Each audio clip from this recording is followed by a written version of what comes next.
అందరికీ నమస్తే. నా పేరు రామాచారి. గ్రంథాలయం కార్యక్రమానికి స్వాగతం.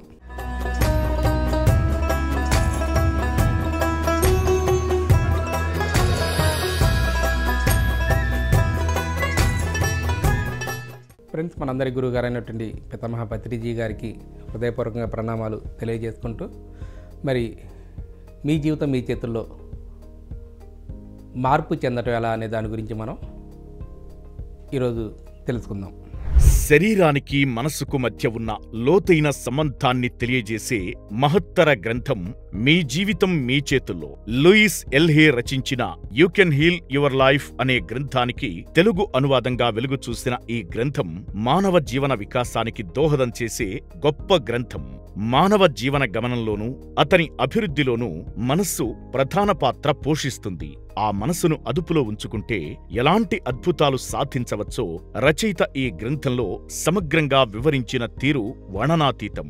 ఈ క్రమంలో రచయితే స్వయంగా మన జీవితాలను చక్కదిద్దడానికి దిశానిర్దేశం చేసిన తీరు ప్రశంసనీయం. ఈ నేపథ్యంలో మనలో కలిగే ప్రతికూల ఆలోచనలు, నమ్మకాలు, అనారోగ్యాలు, భావోద్వేగాలు మన సమస్యలకు ఎలా కారణమవుతాయో ఈ గ్రంథంలో రచయిత చక్కగా వివరించారు. అందువల్ల సరైన ఆలోచనా విధానం ఎలాంటి కార్యాలనైనా సాధించగలదని, మనల్ని ఓ అద్వితీయమైన వ్యక్తిగా మార్చే శక్తి మన ఆలోచనలకు ఉందని, మన ఆలోచనలు సరిచేసుకుంటే సంపూర్ణమైన ఆరోగ్యంతో పాటు సమస్యలను తట్టుకునే దారుఢ్యం పెరుగుతుందని ఈ గ్రంథంలో రచయిత వివరించిన తీరు శ్లాఘనీయం. లూయిస్ ఎల్హే కలం నుంచి జాలువారిన ఈ అపురూప గ్రంథ పరిచయమే నేటి గ్రంథాలయం. ఎన్నో వారధులు ఉంటాయి మన జీవితంలో, ఎన్నో అడ్డుగోడలు ఉంటాయి, ఎన్నో కష్ట సముద్రాలు ఉంటాయి. ఈ వారధులన్నిటిని కూడా నేను ఎంతో ఆనందంగా సులభంగా దాటేస్తాను అనే నమ్మకం మనలో దృఢంగా ఉండగలగాలి. ఆ వారధులన్నిటిని నేను సులభంగా ఆనందంగా దాటేస్తాను. వెళ్ళిపోతుంది, ప్రతిదీ మన నుంచి వెళ్ళిపోతుంది. ఏది శాశ్వతం కాదు. ఎంత పెద్ద కష్టం మీ జీవితంలో ఉన్నా కూడా ఈ క్షణంలో అది వెళ్ళిపోతుంది. ఈ వారధిని నేను సులభంగా దాటేస్తాను, నేను ఆనందంగా దాటేస్తాను అనేది ఒక గట్టి నమ్మకాన్ని మనం కలిగి ఉండాలి ఎప్పుడు కూడా. ఇక్కడ ఏదైనా సరే ఈ విధంగా ఆలోచించడం అనేది నాకు చాలా ఇష్టం. ఎటువంటి పరిస్థితి ఉన్నా కూడా నా జీవితంలో వారధులన్నింటినీ నేను ఎంతో ఆనందంగా సులభంగా దాటేస్తానని ఈ విధంగా ఆలోచించడం అనేది మనకి మనం ఇష్టంగా తయారు చేసుకోవాలి. ఫ్రెండ్స్, ప్రపంచంలోని జ్ఞానం అంతా మనకు తెలిసి ఉన్నా కూడా మనం మార్పు చెందడానికి ఆ జ్ఞానాన్ని ఎలా ఉపయోగించుకోవాలో తెలియనప్పుడు అదంతా పనికిరాంది, బూడిదలో పోసిన పన్నీరే. చాలామంది పండితులు ఉంటారు, పామర్లు ఉంటారు, వల్లి వేస్తూ ఉంటారు, కంఠస్థం చేస్తూ ఉంటారు, గ్రంథాలన్నీ కూడా చెప్తూ ఉంటారు. మాట్లాడమని చెప్తే కనుక అనర్గళంగా మాట్లాడేస్తూ ఉంటారు ఎంతో జ్ఞానాన్ని. కానీ ప్రపంచంలో ఉన్న జ్ఞానం అంతా వాళ్ళకి తెలుసు, కానీ మార్పు చెందడానికి ఆ జ్ఞానాన్ని ఎలా ఉపయోగించుకోవాలో వాళ్ళకి తెలియదు. వాళ్ళ జీవితంలో ఎన్నో కష్టాలు, సమస్యలు, నష్టాలు, ఇబ్బందులు పడుతూ ఉంటారు వాళ్ళు కూడా. మరి ఆ జ్ఞానాన్ని మనం మార్పు చెందడానికి ఉపయోగించుకోలేనప్పుడు అంత జ్ఞానం తెలుసున్నా కూడా ఏంటి ఉపయోగం? అదంతా కూడా బూడిదలో పోసిన పన్నీరే ఫ్రెండ్స్. అదంతా కూడా వ్యర్థమే. ఆ నేర్చుకున్న జ్ఞానం అంతా కూడా వ్యర్థమే. ఏ విషయాన్నైనా మనం చాలా శాస్త్రీయంగా, మరి ప్రయోగాత్మకంగా, సైంటిఫికల్గా ఆలోచించాలి ఏ విషయమైనా సరే. కాబట్టి ఇప్పుడు మనం మార్పు చెందేందుకు చేయాల్సినటువంటి విషయాల గురించి మరి ఈరోజు మనం చర్చించుకుందాము. ఆ విషయాల గురించి మనం ఈరోజు ఆలోచిద్దాం. ఇక్కడ మనం వదిలిపెట్టడాన్ని అలవాటు చేసుకోవాలి ఫ్రెండ్స్. ఫస్ట్ వదిలిపెట్టడానికి అలవాటు చేసుకోవాలి. మనకి ఏదైతే ఇబ్బంది కలిగించే విషయాలు ఉన్నాయో వాటిని వదిలిపెట్టడానికి అలవాటు చేసుకోవాలి. మనసుని మన స్వాధీనం చేసుకోవడం తెలుసుకోవాలి. ఇదంతా మాయంతా జరిగేది ఎక్కడ? మనసులోనే జరుగుతుంది. ఈ మనసు మన స్వాధీనంలో ఉండదు కాబట్టి మనకి అన్ని కష్టాలు, నష్టాలు, సమస్యలు. ఇక్కడ మనం ఏం చేయాలి? రెండో పాయింట్, మనసుని మన స్వాధీనం చేసుకోవడం అనేది ఎలా తెలుసుకోవాలి. మనల్ని మనం మొదట క్షమించుకొని తర్వాత ఇతరులని క్షమించడం ఎలాగో నేర్చుకోవాలి. ఫస్ట్ మనల్ని మనం క్షమించుకోవాలి, తర్వాత ఎదుటి వ్యక్తులని క్షమించగలగాలి. అంటే మన జీవితాన్ని మనం అంగీకరించాలి, యాక్సెప్ట్ చేయాలి. ఓకే, నష్టం జరిగింది, మోసం చేశారు, వాళ్ళందరినీ క్షమించేయాలి. ఆ కోపాన్ని పట్టుకొని ఊగులాడుతూ వాడంతా చూస్తా, జీవితం అంతా వాడు కనబడితే కనుక వాడి శవాన్ని చూస్తాను, వాడిని చంపేస్తాను, అది చేస్తా, ఇది చేస్తా అని ఆ ద్వేషంతో పట్టుకొని ఉంటే అదొక క్యాన్సర్గా తయారవుతుంది, ఒక రోగంలా తయారవుతుంది. కాబట్టి మొదట మనల్ని మనం క్షమించుకోగలగాలి. తర్వాత ఇతరుల్ని క్షమించడం ఎలాగో నేర్చుకోవాలి. ఇక్కడ మనం అవసరాన్ని, ప్రతిదీ ఒక అవసరం ఉంటుంది. ఆ అవసరం ఏదైతే ఉందో అవసరాన్ని వదిలిపెట్టేయడం గురించి తెలుసుకుందాము. మనం ఏదైనా సరే ఒక నిర్దిష్టమైనటువంటి ఆలోచన ధోరణిని వదిలిపెట్టేదలుచుకున్నప్పుడు కొంతకాలం పాటు మన పరిస్థితి అంతా ఇంకా విషమించినట్లుగా అనిపించవచ్చు.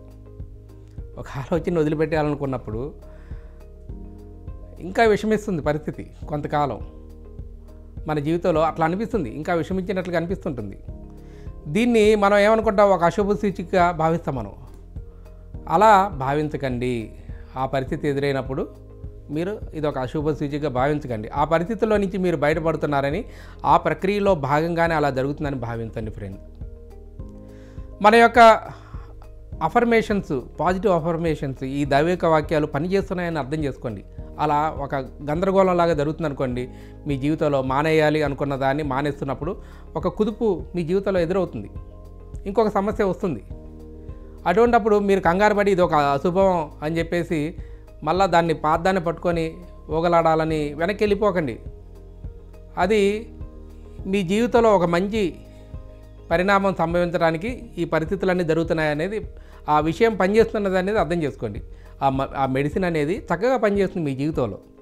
ఆ పాజిటివ్ అఫర్మేషన్స్ అనేవి మీ లైఫ్లో పనిచేస్తున్నాయి కాబట్టి అలా మీ జీవితంలో మార్పులు వచ్చాయి. ఇది అర్థం చేసుకోవాలి. మనం అలాగే వాటిని ఉచ్చరిస్తూ ముందుకు సాగిపోవాలి, ఆ పాజిటివ్ అఫర్మేషన్స్ని. ఉదాహరణకి మనం ఒకవేళ సంపదల్ని పెంచుకోవాలని ప్రయత్నం చేసామనుకోండి, డబ్బులు సంపాదించాలి, ఇంకా నా జీవితంలో ఇంకా డబ్బులు సంపాదించాలని నేను అనుకున్నాను అనుకోండి, అక్కడ ఏమవుతుంది, ఆ సంపదలు పెంచుకోవాలని అఫర్మేషన్స్ రాసుకొని ప్రతిరోజు చదువుతూ దానికి సంబంధించినటువంటి మెడిటేషన్ చేస్తూ మనం ఆచరిస్తూ ఉన్నాం అనుకోండి, సడన్గా మీ పర్సు పోవచ్చు, మీ పర్సు పోతుంది. మన యొక్క సంబంధ బాంధవ్యాలు చక్కదిద్దుకోవడానికి ప్రయత్నం చేస్తున్నాం అనుకోండి, కుటుంబంలో భార్యతోనో భర్తతోనో పిల్లలతోనో తల్లిదండ్రులతోనో మంచిగా ఫ్రెండ్లీగా ఉండాలి, వాళ్ళతో గొడవ పడకూడదు అని మన రిలేషన్ని మంచిగా ఉండాలని చూస్తున్నాం అనుకోండి, ఇంకొకళ్ళతో మీకు గొడవ మొదలవ్వచ్చు. వేరే చోట నుంచి ఇతరులతో విభేదాలు తలెత్తచ్చు. మనం సంపూర్ణ ఆరోగ్యానికి ప్రయత్నం చేస్తున్నాం అనుకోండి, ఇంకా చిన్న చితక అనారోగ్య సమస్యలు తలెత్తచ్చు. మనం మనలోని సృజనాత్మకత శక్తిని, మరి ఆ సామర్థ్యాలను వ్యక్తీకరించేందుకు ప్రయత్నం చేస్తూ ఉంటే మన ఉద్యోగం ఊడిపోవచ్చు ఫ్రెండ్స్. ఇలా కాకుండా ఒక్కోసారి సమస్య ఇంకో దిశలోకి మారచ్చు. ఇది అండర్లైన్ చేసుకోవాలి. మనం సమస్య అనేది ఇంకొక దిశలోకి మారచ్చు అనేది అర్థం చేసుకోవాలి. అప్పుడు మనం సమస్యను ఆ కోణంలో బాగా అర్థం చేసుకోవాల్సిన అవసరం ఉంటుంది ఫ్రెండ్స్. ఉదాహరణకు మీరు ఒకవేళ సిగరెట్లు తాగడం అలవాటు ఉంది, ప్రతిరోజు 2-3 పెట్టెలు లాగించేస్తూ ఉన్నారు. మీరు ఏమనుకుంటారు, రేపటి నుంచి ఈ రోజు నుంచి సిగరెట్లు తాగడం మానేయాలి అని నిర్ణయం తీసుకున్నారనుకోండి. నేను ఇక నుండి సిగరెట్లు తాగడానికి ప్రోత్సహించేటటువంటి నా అంతరంగంలోని ఆ అవసరాన్ని వదిలిపెట్టేస్తున్నాను. మనం చెప్పుకున్నాం కదా ముందు ఎపిసోడ్లో, ఆ అవసరం, సిగరెట్లు తాగే అవసరం ఏదైతే ఉందో నా అంతరంగంలో ఉన్నటువంటి అవసరాన్ని వదిలిపెట్టేస్తున్నాను అని 10 సార్లు చెప్పుకున్నాం, మెడిటేషన్ చేసాం, చక్కగా మానేసాం. మీరు ఇలా చెప్పుకుంటూ ఉంటున్నప్పుడు మీ జీవితంలో ఇతరులతో మీ సంబంధ బాంధవ్యాల్లో మీకు కొంత అసౌకర్యం కలిగించడం మీరు గమనించవచ్చు. వేరే చోట నుంచి ఒక టెన్షన్ మీకు వస్తుంది, ఒక గందరగోళం వస్తుంది. అప్పుడు సమస్య ఇలా ఇంకో కోణంలోకి మారింది అనేది అర్థం చేసుకోవాలి. ఆ సమస్య మానేయాలని అనుకుంటున్నప్పుడు మీరు చుట్టుపక్కల వాళ్ళతోటి ఇంకో సమస్య రావచ్చు. అప్పుడు ఏం చేస్తాం, ఆ టెన్షన్ భరించలేక పోయి ఆ సిగరెట్లు మళ్ళీ తెచ్చుకొని లాగించేస్తూ ఉంటాం. ఏదో కారణం కావాలిగా సిగరెట్లు తాగడానికి, మందు తాగడానికి, లేదా అలవాటు మళ్ళీ కొనసాగించడానికి. ఇప్పుడు ఏమైంది, మానేయటం ద్వారా ఈ సమస్య సంబంధ బాంధవ్యాల్లోకి అక్కడ మొలకెత్తింది, అక్కడ బయటకు వచ్చింది, ఇక్కడి నుంచి మాయమైపోయి. మీరు ఇలా చెప్పుకుంటూ కొనసాగుతున్నప్పుడు ఇతరులతో మీ సంబంధ బాంధవ్యాల్లో మీకు కొంత అసౌకర్యం కలగటం అనేది మీరు మీ జీవితంలో గమనించవచ్చు. మరి ఇప్పుడు ఈ సమస్య అనేది ఇంకో కోణంలో మారింది కాబట్టి అటువంటప్పుడు మనం నిరుత్సాహపడటం అనేది చేయకుండా ఫ్రెండ్, మీలో మార్పు చెందేటటువంటి ప్రక్రియ మొదలైంది అనేది మీరు గమనించాలి ఆ సమయంలో. మరి సిగరెట్లు తాగుతూ ఇన్నాళ్ళు గడపడం ద్వారా అలవాట్లో పడిపోయి మరి ఈ వ్యక్తులందరూ ఎంత అసౌకర్యంగా ఉన్నారనేది గుర్తించాలి. చాలామంది ఇబ్బంది కదా, సిగరెట్లు తాగుతున్నారనుకోండి, ఆ పొగ భరించలేక ఎంతోమంది మిమ్మల్ని తిట్టుకొని ఉండొచ్చు, చాలామంది అసౌకర్యానికి గురై ఉండొచ్చు. కాబట్టి ఆ విషయాన్ని మీరు గుర్తించి ఆ సిగరెట్లు తాగడం ద్వారా, మరి ఆ సిగరెట్లు తాగుతూ గడపడం ద్వారా అలవాట్లో పడిపోయి ఈ వ్యక్తులందరూ కూడా ఎంత అసౌకర్యంగా ఉన్నారో నేను గుర్తించలేకపోయాననే ఆలోచన వచ్చి నన్ను ఇలా అసౌకర్యానికి గురి చేస్తున్నటువంటి ఈ వ్యక్తులతో సంబంధాన్ని వదిలివేయదలుచుకుంటున్నానా, లేదా అసలు ఇటువంటి వ్యక్తులతో నేను ఎందుకున్నాను, అలాగా మీలో ఈ ప్రశ్నలు ఒకదాని తర్వాత ఒకటి వస్తూ ఉంటాయి. మరి సిగరెట్లు తాగడం అనేది ఒక బాహ్య ప్రభావం, అది బయట కనిపిస్తున్నటువంటి ఒక లక్షణం, కానీ అది అసలు కారణం కాదు సిగరెట్లు తాగడం అనేది. ఇప్పుడు మీరు ఆ ప్రభావాన్ని ప్రోత్సహించేది మీ అంతఃకరణాన్ని వదిలిపెట్టేసేందుకు మరింత అవగాహనని పెంచుకుంటున్నారనేది అర్థం చేసుకోవాలి ఫ్రెండ్స్. ఇప్పుడు నేను ఇలాంటి అసౌకర్యమైనటువంటి వ్యక్తులతో సంబంధాలను వదిలేయదలుచుకున్నాను అని మీరు చెప్పుకోవడం ప్రారంభించాలి. ఇతర వ్యక్తులు నిరంతరం మిమ్మల్ని విమర్శిస్తున్నారని, మీలో తప్పుల్ని ఎంచుతున్నారని, అందుకే మీరు వారితో ఇమ్మలేకపోతున్నారని మీరు అప్పుడు గ్రహించగలుగుతారు. వాళ్ళతో ఇమ్మలేకపోతున్నారు కాబట్టి మీకు ఏదో ఒక తోడు కావాలి కాబట్టి ఆ సిగరెట్నో మందునో తోడు తెచ్చుకున్నారు ఇప్పటివరకు. ఆ సిగరెట్తో ఫ్రెండ్షిప్ చేశారు, ఆ మందుతో ఫ్రెండ్షిప్ చేశారు. ఇప్పుడు దాన్ని వదిలిపెట్టేయాలనుకున్నప్పుడు ఆ సమస్య ఇంకో కోణంలో బయటపడింది. ఇక్కడ ఎందుకు బయటపడింది? అసలు సమస్య ఇక్కడ ఉంది. ఇతర వ్యక్తులతో మీరు ఇమ్మలేకపోతున్నారు. ఆ పరిస్థితులు కావచ్చు, ఆ వాతావరణం కావచ్చు, వాళ్ళ మాటలు కావచ్చు, అవన్నీ ఆ కారణం అనేది మీ అంతరంగంలో ఉంది కాబట్టి ఆ కారణాన్ని మీరు వదిలించుకునే ప్రయత్నం చేయాలి. ప్రకటనలు మీవి, ప్రచారాలు మావి, జీవితంలోని వెలుగులందరివి. PMC తెలుగు ఛానల్లో మీ యాడ్స్ కోసం సంప్రదించవలసిన ఫోన్ నంబర్స్. మన జీవితంలో ప్రతి అనుభవాన్ని మనమే సృష్టించుకుంటామనేది మనం పూర్తిగా అర్థం చేసుకోవాలి. నేను ఇతరుల చేత విమర్శించబడటానికి కారణమైనటువంటి నా అంతరంగంలోని అవసరాన్ని నేను వదిలిపెట్టేస్తున్నానని చెప్పుకోవడం మీరు ప్రారంభించాలి ఆ సమయంలో ఫ్రెండ్స్. అప్పుడు మీరు విమర్శించబడటం గురించి ఆలోచిస్తారు ఆ సమయం నుంచి.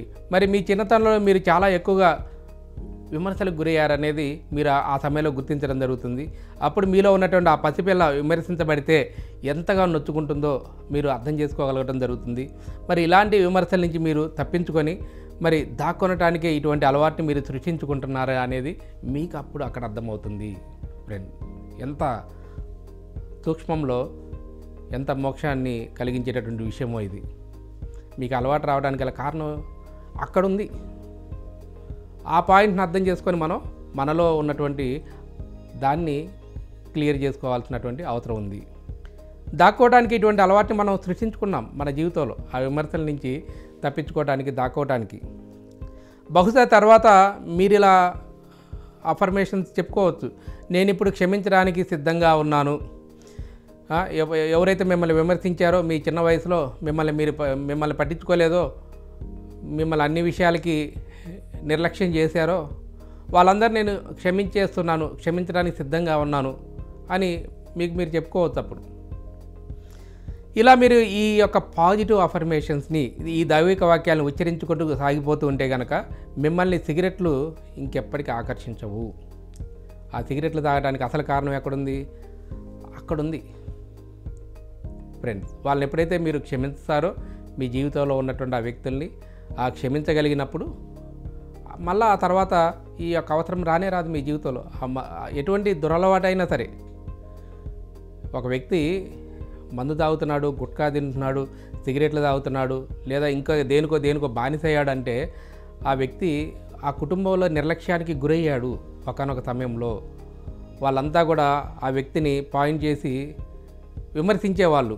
ఆ విమర్శల నుంచి తప్పించుకోవడానికి ఈ యొక్క అలవాటుని ఆయన దగ్గర చేసుకోవడం జరిగింది అనేది అర్థం చేసుకోవాలి ఫ్రెండ్స్. ఎప్పుడైతే మనలో ఈ క్షమాతత్వాన్ని అలవర్చుకుంటామో, వాళ్ళందరినీ క్షమించేస్తామో, అప్పుడు ఇంకోసారి మనం ఆ దురలవాటికి ఆకర్షించబడేటటువంటి పరిస్థితులు మనకి రానే రావు మన జీవితంలో. ఇంకెప్పుడు కూడా మీ జీవితంలో ఇంకెవరు మిమ్మల్ని విమర్శించడం కూడా జరగదు. ఇది కూడా అక్కడితో క్లోజ్ అయిపోతుంది. అప్పుడు మీలో ఉన్నటువంటి అవసరాన్ని పూర్తిగా వదిలిపెట్టేశారని అప్పుడు అర్థం చేసుకుంటారు ఫ్రెండ్స్. ఇది ఒక్క రోజులో అయిపోయేది కాదు, ఒక్క రాత్రిలో అయిపోయేది కాదు. మనల్ని మనం ప్రతి క్షణం ఎరుకుతో గమనించుకోవాలి. మన ఆలోచనల్ని, మన భావాల్ని, మన ఉద్వేగాల్ని, మనం మాట్లాడే మాటల్ని, మన ఎదురుగా ఉన్నటువంటి పరిస్థితుల్ని, వీటన్నిటినీ గమనించుకుంటూ ఉండాలి ప్రతిరోజు, ప్రతి క్షణం. ఎప్పుడైతే గమనించుకొని ఇవన్నీ మనం ప్రాక్టీస్ చేస్తూ ఉంటామో మన జీవితంలో, ఆ పరిస్థితులన్నీ మన జీవితంలోంచి వెళ్ళిపోతాయి, ఆ సమస్యలన్నీ మన జీవితంలోంచి వెళ్ళిపోతాయి ఫ్రెండ్స్. కాబట్టి దేనికైనా సరే, ఎటువంటి సమస్యకైనా సరే కొంత సమయం అనేది పడుతుంది. ఆ సహనాన్ని మనం కలిగి ఉండాలి. మీలో మార్పుని నిరాకరించేటటువంటి ధోరణులు ఎన్ని తలెత్తినా కూడా వాటిని సున్నితంగా త్రోసిపుచ్చి రోజులో కొంత సమయమైనా సరే ఈ పాజిటివ్ అఫర్మేషన్స్ని, ఈ దైవిక వాక్యాలను ఉచ్చరించుకుంటూ సాగిపోతే మన అంతఃప్రజ్ఞలో నుంచి మనకు సమాధానాలు దొరుకుతాయి. మన ఇన్నర్లో నుంచే మనకు ఆన్సర్స్ అనేది రావడం జరుగుతుంది. ఈ సమస్త భూమండలాన్ని సృష్టించినటువంటి ఆ దివ్య ప్రజ్ఞ మరి మీలోని అంతర్ప్రజ్ఞ ఒకటేనని గుర్తించుకోండి. ఈ భూమండలం అంతా ఏ ప్రజ్ఞ అయితే సృష్టించిందో మీలో ఉన్నటువంటి అంతర్ప్రజ్ఞ ఏదైతే ఉందో ఈ రెండు ఒకటే. మీరేమి తెలుసుకోవాల్సిన అవసరం ఉందో అది తప్పక మీకు తెలియజేయబడుతుంది. మీరేం నేర్చుకోవాల్సిన అవసరం ఉందో అది తప్పక మీరు నేర్చుకునే పరిస్థితులు మీ దగ్గరకు వస్తాయి. ఈ అవసరాన్ని వదిలిపెట్టేటువంటి దాని గురించి ఈవిడ ఎన్నో వర్క్షాపులు నిర్వహించేవాళ్ళు, లూయిస్ ఎల్హే గారు. ఈ వర్క్షాపుల్లో ఈ యొక్క ప్రాక్టీస్ని చేసేటప్పుడు ఆవిడ ఇంకొక వ్యక్తిని తోడుగా ఉండి ఇద్దరిని కలిపి చేయమని చెప్పేవాళ్ళు. ఒకళ్ళే అయితే కనుక ఒకళ్ళే ఉన్నాం అనుకోండి, మనం ఒక అద్దం ముందు నిలబడి ఈ ప్రాక్టీస్ని మనం చేయొచ్చు. మనం మార్చుకోదలిసినటువంటి ఒక విషయాన్ని గురించి ఆలోచించి ముందుగా ఏ విషయాన్ని నేను మార్చుకోవాలి అనే దాని గురించి ఆలోచించి వెళ్ళి అద్దం ముందు నిలబడి మీ కళలోకి మీరు చూసుకుంటూ ఈ పరిస్థితిని నేనే సృష్టించుకుంటున్నాను, ఈ పరిస్థితికి కారణమైనటువంటి నా ఆలోచన ధోరణిని ఈ క్షణమే నా చైతన్యంలో నుంచి వదిలిపెట్టేస్తున్నాను అని పదే పదే హృదయపూర్వకంగా మీతో మీరు చెప్పుకోండి. మీరు అన్ని అప్పులు ఉన్నాయనుకోండి, ఫైనాన్షియల్ ప్రాబ్లం ఉంది, ఎంత సంపాదించినా సరే అప్పులు కట్టడానికే సరిపోతూ ఉంది. అది ఎక్కడుంది కారణం? మీ ఉద్యోగంలోనో మీ సంపాదన నైపుణ్యంలోనో లేదు, మీ అంతరంగంలో ఆ కారణం అనేది ఉంది. ఎప్పుడైతే మీరు అద్దం ముందు నిలబడి మీ కళలోకి మీరు సూటిగా చూసుకుంటూ ఈ అప్పుల్లో ఉండేటటువంటి పరిస్థితులు ఏవైతే ఉన్నాయో ఆ పరిస్థితి కారణభూతమైనటువంటి నా ఆలోచన ధోరణిని ఈ క్షణమే నా చైతన్యంలో నుంచి పూర్తిగానే వదిలేస్తున్నాను అని పదే పదే మీరు హృదయపూర్వకంగా మీతో చెప్పుకోండి ఫ్రెండ్స్. ఒకవేళ మీరు ఒక భాగస్వామితో ఇంకొక వ్యక్తితో కలిసి ఈ సాధన చేయదలుచుకుంటే కనుక మీ భాగస్వామి మీతో చెప్పేటప్పుడు అతడు కావచ్చు, ఆమె కావచ్చు, ఎవరైనా మరి ఈ విషయాలను తన హృదయంలో భావించాలి. అలా భావించమని వారికి మీరు సవివరంగా చెప్పండి ఫ్రెండ్. ఒకవేళ మీరు ఒక్కరే ఈ సాధన చేయదలుచుకుంటే కనుక అద్దంలో మిమ్మల్ని మీరు చూసుకుంటూ ఇతరుల్ని ఒప్పించినట్లుగా మిమ్మల్ని మీరు ఒప్పించుకోవాలి ఫ్రెండ్. గతంలో తెగదెంపులు చేసుకునేందుకు మీరు సిద్ధంగా ఉన్నారని, గతంతో తెగదెంపులు చేసుకునేందుకు మీరు సిద్ధంగా ఉన్నారని మీకు మీరు వివరించుకోండి ఫ్రెండ్. అలా మీతో మీరు చెప్పుకునేదాన్ని మీ హృదయపూర్వకంగా భావించండి. ఈ పరిస్థితిలో చాలామంది మరి ఈ ఆలోచన ధోరణిని ఎలా వదిలిపెట్టేయాలని భయపడుతూ ఉంటారు. మరి అన్ని ప్రశ్నలకు కూడా వారి సమాధానాలు దొరికిన తర్వాతనే ఆ సాధన చేద్దాం అనుకుంటారు. నాకు ఆన్సర్ దొరికితేనే నేను ఇది చేస్తాను, లేకపోతే నాకు పరిష్కారం కనిపిస్తేనే నేను ఇంకో దాంట్లోకి వెళ్తాను. ఆ పరిష్కారం గురించి ఆలోచిస్తూ ఉంటారు, సమాధానం గురించి ఆలోచిస్తూ ఉంటారు. ఆ సమాధానం దొరికిన తర్వాతనే ఈ సాధన చేయాలనుకుంటారు. ఇది కూడా ఒక రకమైనటువంటి నిరాకరణ ధోరణి అనేది అర్థం చేసుకోవాలి ఫ్రెండ్స్. దాన్ని కూడా అలా వెళ్ళిపోనివ్వాలి, ఆ నిరాకార ధోరణి కూడా వెళ్ళిపోనివ్వాలి. ఇక్కడ మనం తెలుసుకోవాల్సినటువంటి అతి గొప్ప రహస్యం ఏంటంటే మార్పు ఎలా సంభవిస్తుందోనని మనం తెలుసుకోవాల్సిన అవసరం లేదు. ఎలాగైనా జరుగుతుంది ఆ మార్పు. యూనివర్స్లో ఎన్నో రకాలుగా ఆ మార్పుని మీ జీవితంలో తీసుకొస్తుంది. ఆ మార్పు ఎలా జరుగుతుంది? అరే నేను ₹1,00,00,000 అప్పుల్లో ఉన్నానే, వచ్చే పరిస్థితులు ఎక్కడా లేవే, ఎలా మార్పు సంభవిస్తుంది? ఆ మార్పు ఎలా సంభవిస్తుందో నేను తెలిస్తేనే ఇది ఆచరిస్తాను అని అనడం ద్వారా ఏమవుతుంది? మీరు నిరాకరిస్తున్నారు ఆ మార్పుని. ఆ మార్పు ఎలా సంభవిస్తుంది అనేది మనకి సంబంధమే లేదు, అది యూనివర్స్ చూసుకుంటుంది ఫ్రెండ్స్.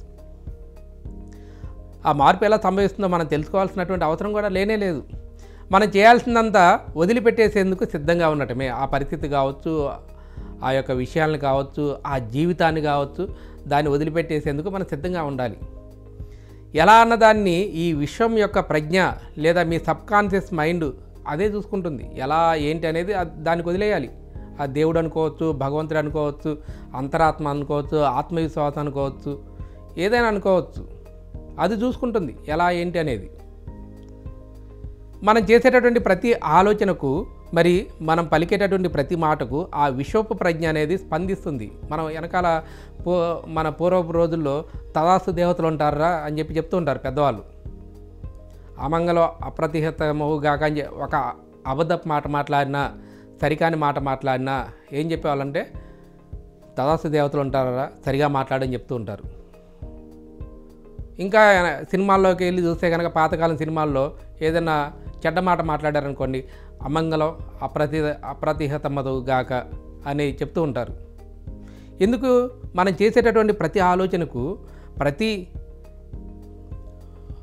నమ్మకానికి, మనం పలికేటటువంటి ప్రతి మాటకు ఈ విశ్వం యొక్క ప్రజ్ఞ అనేది స్పందిస్తుంది, రియాక్ట్ తదాస్తు అంటుంది ఈ విశ్వం యొక్క ప్రజ్ఞ. మరి శక్తినంతా ప్రస్తుత క్షణంలో కేంద్రీకరించబడి ఉంది కాబట్టి ఈ క్షణంలో మీరు చేసేటటువంటి ఆలోచనలు, మరి మీరు పలికేటటువంటి పలుకులు మీ భవిష్యత్తును సృష్టిస్తున్నాయనేది అర్థం చేసుకోండి. ఈ క్షణంలో ఏదైతే మీరు పలుకుతున్నారో ఈ శక్తి అంతా ఈ క్షణంలో ఉంది కాబట్టి ఈ క్షణంలో మీరు పలికేటటువంటి పలుకులు, మీరు మాట్లాడే మాటలు, మీరు చేసే ఆలోచనలు మీ భవిష్యత్తును తయారు చేస్తున్నాయి. మన మనసు అనేది ఒక అద్భుతమైనటువంటి పరికరం ఫ్రెండ్స్. మీరు మీ మనసు కన్నా ఎంతో మహోన్నతమైన వాళ్ళు. మనసు అద్భుతమైన పరికరమే, కానీ నేను అనే ఏదైతే ఉందో, ఈ ఆత్మ పదార్థం ఏదైతే ఉందో ఆ మనసు కన్నా ఎంతో మహోన్నతమైనది. మరి కానీ మీ జీవితానంతా నడిపిస్తున్నది మీ మనసేనని మీరు భావించుకుంటూ ఉండవచ్చు. మరి మీరు మీ మనసుకి అలా శిక్షణ ఇప్పించారు కాబట్టే అలా అంటుంటారు. మరి మీరు ఇప్పుడు మనసు అనే పరికరాన్ని మీ ఇష్టం వచ్చిన విధంగా మలుచుకోవచ్చు. మరి ఇంతకుముందు మీరు ఇచ్చినటువంటి శిక్షను రద్దు చేసుకోవచ్చు, లేదా ఇప్పుడు మీకు ఇష్టం వచ్చిన విధంగా ఒక మంచి శిక్షణ మీకు మనసుకి ఇవ్వచ్చు. మనసుకి ఏ విధంగా మనం శిక్షణ ఇస్తామో ఆ విధంగా మన జీవితాన్ని నడిపిస్తుంది మనసు. ఎవరు ఇవ్వాలా ట్రైనింగ్? మనమే ఇవ్వాలి మన మనసుకి. ఇప్పటివరకు సమస్యలు సృష్టించే విధంగా మనసుకి ట్రైనింగ్ ఇచ్చాము, మనకు తెలియదు కాబట్టి. ఇప్పుడు తెలుసుకుంటున్నాం కదా, తెలుసుకుంటున్నప్పుడు మనం ఏం చేయాలా? ఆ మనసుకి సరైన విధంగా ట్రైనింగ్ ఇవ్వాలి. ఆనందకరమైనటువంటి జీవితాన్ని ఇచ్చే విధంగా ట్రైనింగ్ ఇవ్వాలి.